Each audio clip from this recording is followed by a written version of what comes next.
안녕하십니까. 오늘 아침에는 부조와 선지자, 빛을 전한 사람들 232페이지에서 235페이지까지를 읽어드리겠습니다. 그의 후손이 하늘의 별과 같이 무수하리라는 약속이 아브라함에게 주어졌으나 아직은 선민들이 서서히 증가될 뿐이었다. 그리고 이제 가나안 땅은 예언된 바와 같은 민족으로 발전하기에 여건이 맞지 않았다. 그 땅은 강대한 이방 족속이 차지하고 있었고 그들은 4대까지 그 땅을 빼앗기지 않게 될 것이었다.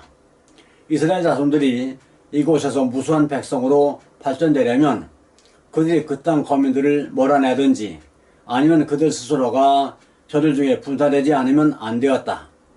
그들은 하나님의 계획에 따라 전자를 수행할 수 없었다. 그리고 저희가 가나안 족속들과 섞여 산다면 그들은 우상을 숭배하도록 유혹을 받을 위험에 빠질 것이었다. 그러나 애굽은 하나님의 목적을 성취시키기에 필요한 조건들을 갖추고 있었다. 관계가 잘 되고 비옥한 나라의 한 부분이 그들에게 해방되어 있어 그들의 수요가 신속히 증가될 수 있는 모든 이점을 제공하였다. 그리고 애굽 사람은 다 목축을 가증히 여겼으므로 저들이 애굽에서 직업 때문에 당할 수밖에 없는 반감은 그들을 독특하고 구별된 백성으로 남아있게 해서 애굽의 우상 숭배에 참여하지 않도록 해줄 것이었다. 애굽에 도착하여 그 일행은 곧바로 고센 땅으로 갔다. 요셉은 통치자의 수레를 타고 위험있게 시종들을 거느리고 그곳에 왔다. 그는 자기를 둘러있는 화려함과 높은 지위에 대해 다 잊어버렸다. 오직 한 가지 생각만이 그의 마음을 차지하고 있었으며 한 가지 열망만이 그의 마음을 설레게 했다. 여행자들이 가까이 오는 것을 보자 아주 오랜 세월 동안 억눌려 있던 사모의 정을 더 이상 억제할 수 없었다. 그는 술에서 뛰어내려 아버지를 환영하고자 급히 달려나아갔다. 그 목을 어긋만 껴안고 얼마 동안 울매 이스라엘이 요셉에게 이르되 내가 지금까지 살아있고 내가 내 얼굴을 보았으니 지금 죽어도 가하도다. 요셉은 그의 형들 중 다섯을 택하여 바로에게 보이고 그에게서 그들이 앞으로 살 땅에 대하여 허락을 받도록 하였다. 왕은 총리 대신에 대한 감사의 마음으로 그들을 그 나라의 높은 관직에 임명하여 영화롭게 하고자 할 것이나 진심으로 여호와를 경배하는 요셉은 그의 형제들을 이교의 궁정에서 당하게 될 시험에서 구원코자 힘썼다.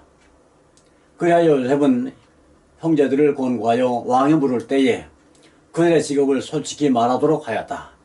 야곱의 아들들은 이 권고를 따르고 또한 그들이 이 땅에 얼마 동안 체류하기 위하여 온 것이지 이곳에 영주하려 온 것이 아님을 주의 깊게 말하여 원할 때에 떠날 권리를 보유하였다.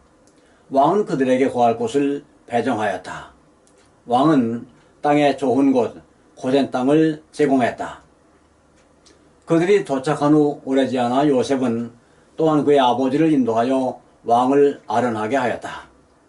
야곱은 왕궁에 처음 온 사람이었으나 장엄한 자연 가운데서 전능하신 왕과 교제하였기 때문에 이제 우월감을 가지고 손을 들어 바로를 추복하였다.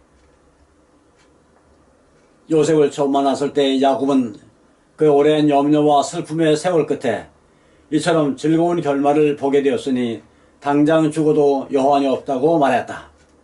그러나 그에게 17년 동안 고센 땅에서 평화스러운 여생을 보내도록 허락되었다. 이 기간은 전에 살아온 세월과 뚜렷한 대조를 이루는 행복스러운 세월이었다. 그는 아들들에게서 참 회개의 증거를 보았다. 그는 그의 가족이 큰 민족으로 발전하기에 필요한 모든 조건에 둘러싸인 것을 보았다. 그리고 그는 믿음으로 저희가 장차 가나안에 들어가 나라를 세우게 되리라는 확실한 언약을 굳게 붙잡았다. 그 자신은 애굽의 총리 대신의 사랑과 후위의 표시에 둘러싸여 있었고 오랫동안 잃어버린 아들과 교제하는 행복을 누리다가 조용하고 평화롭게 무덤으로 내려갔다. 인종이 가깝다는 것을 느낀 야곱은 요셉을 불러오도록 사람을 보냈다. 여전히 가나안을 소유하게 되리라는 하나님의 약속을 굳게 붙잡고 그는 애굽에 장사하지 않기를 맹세하고 내가 조상들과 함께 눕거든 너는 나를 애굽에서 메어다가 선영에 장사라고 말하였다. 요셉이 그렇게 하기로 약속했으나 야곱은 만족하지 않았다. 야곱은 그에게 그를 막벨라 굴에 있는 조상들 곁에 장사하겠다는 엄숙한 맹세를 하도록 요구했다. 아직 처리해야 할 다른 중대한 문제가 있었다. 요셉의 아들들도 이스라엘의 자녀들로 정식으로 인정되어야 하였다. 요셉이 마지막으로 아버지를 만나러 올 때에 에브라임과 므낫세를 데리고 왔다. 이 두 청년은 그들의 어머니를 통해서 애굽 사제의 최고위층과 혈연이었고 그들은 애굽인들과 관계를 맺으려고 하면 그들의 아버지의 지위는 그들에게 부귀영달의 대로를 열어줄 것이었다.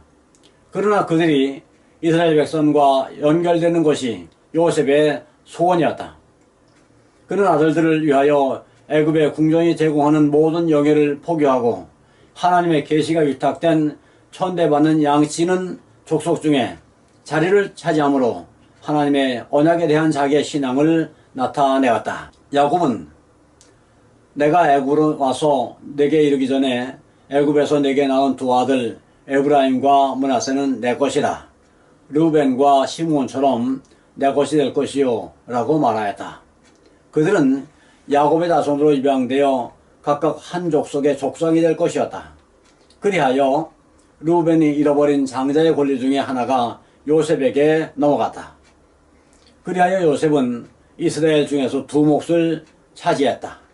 연로하여 눈이 어두운 야곱은 젊은이들이 온 곳을 알지 못했다. 그러나 이제 그들의 형체를 알아보고 이들이 누구냐고 물었다. 그들이 그의 질문에 대한 대답을 듣고 그는 덧붙여 그들을 이끌어 내 앞으로 나오게 하라. 내가 그들에게 축복하리라고 말하였다. 그들이 가까이 나왔을 때에 야곱은 그들을 안고 입을 맞추고 축복하기 위하여 그의 손을 엄숙히 그들의 머리 위에 얹고 내 조부 아브라함과 아버지 이삭에 섬기던 하나님, 나의 남으로부터 지금까지 나를 기르신 하나님, 나의 모든 환난에서 건지신 사자께서 이 아이에게 복을 주소서 하고 기도했다. 이제는 자기를 의지하는 정신도 인간의 능력이나 교활한 꾀를 의지하는 마음도 없었다. 하나님만이 그의 보존자이셨고 후원자이셨다. 과거의 불행한 세월에 대한 불평도 없었다. 그러한 시련과 슬픔은 이제 더 이상 그를 해하는 것들로 간주되지 않았다. 그의 인생의 순례 행로된 내내 그와 함께 계셨던 하나님의 은혜와 자애만이 기억에 떠올랐다. 축복은 끝났다. 야곱은 그의 아들에게 보증을 주었다. 나는 죽으나 하나님이 너희와 함께 계시사 너희를 인도하여 너희 조상의 땅으로 돌아가게 하시리라.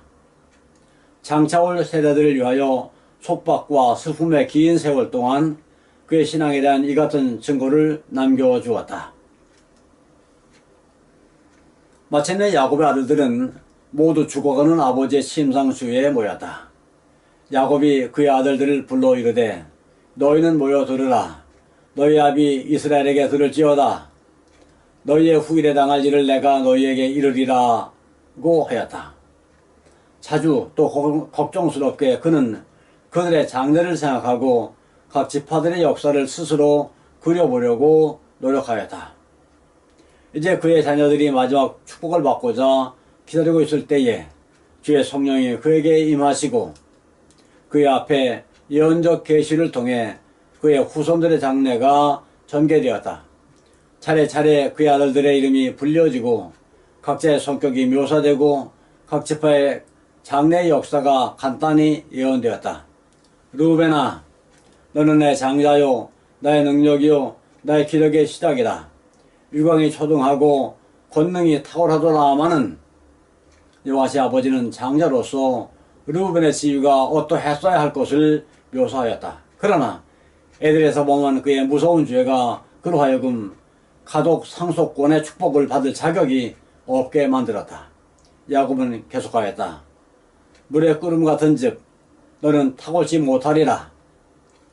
제사장 10분은 레위에게, 나라와 메시아의 허락은 유다에게, 기업의 두 몫은 요셉에게 배당되었다. 르우벤 지파는 결코 이스라엘 중에서 뛰어나지 못했다. 르우벤 지파는 유다, 요셉 단처럼 수요가 많지 못하였고 제일 먼저 포로로 잡혀갔다. 감사합니다. 오늘 아침에는 여기까지 읽어드렸습니다.